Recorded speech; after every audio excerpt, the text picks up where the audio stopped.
भाई साहब नमस्कार। हमारे देश में आजकल एक ही चीज चल रहा है, वो आपको सुनने में आ रहा है, सिर्फ ग्रुप डी। ठीक है।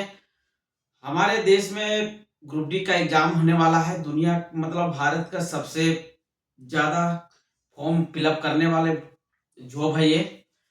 1 करोड़ 8 लाख के आसपास स्टूडेंट ने फॉर्म फिलअप किए हैं। ठीक है। तो मान लीजिए कुछ ना कुछ तो बेहतर है, वो एग्जाम बहुत सारे देने वाले हैं और वैकेंसी उतनी नहीं है। जिस लेवल से लोगों को सोचा जाता था, उस हिसाब से नहीं है वैकेंसी।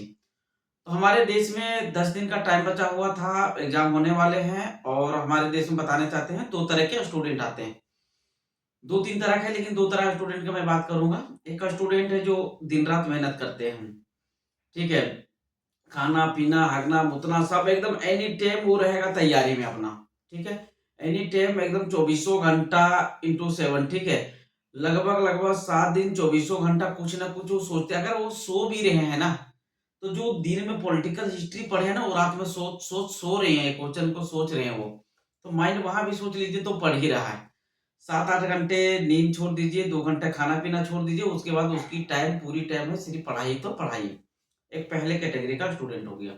दूसरे कैटेगरी का स्टूडेंट हो गया हमारे देश में जब, और सबसे ज्यादा स्टूडेंट है दूसरे कैटेगरी वाले में। जिस समय से एग्जाम का नोटिफिकेशन आ जाएगा, उस दिन से रात दिन लग जाएगा। तो इस बार तो ग्रुप डी तो वैसा दिया नहीं, ग्रुप डी 10 दिन पहले दिया है। तो 10 दिन पहले दिया है तो 10 दिन पहले तो तैयारी करेंगे, रात दिन अगर मेहनत लगेगा। उसको लग रहा था 2026 लास्ट मई जून में एग्जाम आएगा, तो मैं अच्छे से तैयारी करूंगा। कोर्ट का मामला, और भारत में कोर्ट की मामला में सबसे जल्दी देने वाले, सबको लगता है सबसे जल्दी देने वाली वैकेंसी में कानून इसी का बना हुआ है। इतनी जल्दी तो कोई देता नहीं है, डेट पे डेट पे डेट पे डेट देता है।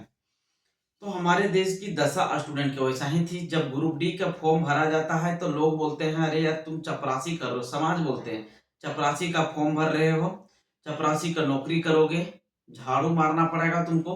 तुमको वो जो गिट्टी है ना, लाइन के पर गिट्टी आता है, उसको उठा के पोंछ के रख के ठोक ठाक करके उसको संभालना है।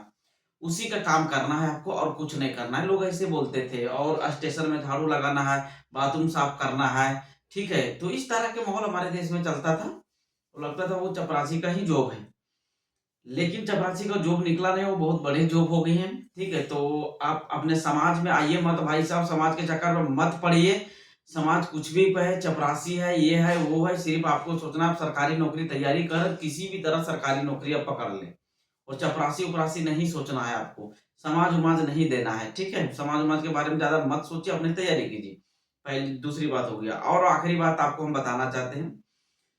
और स्टूडेंट को लग रहा है, देखिए जब मैं हिस्ट्री पढ़ता हूं तो लगता है मैं पॉलिटिकल पढ़ना चाहिए, पॉलिटिक्स से क्वेश्चन आएगा। जब पॉलिटिक्स पढ़ता हूं तो लगता है करंट अफेयर्स से आएगा।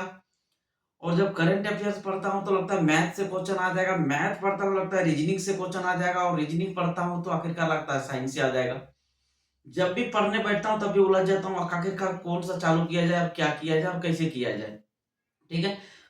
पर शायद इसमें इंग्लिश नहीं यार, इंग्लिश अगर रहता तो जिस तरह से टाइम आया जो लोग आधा से ज्यादा बेहोश हो गया रहता।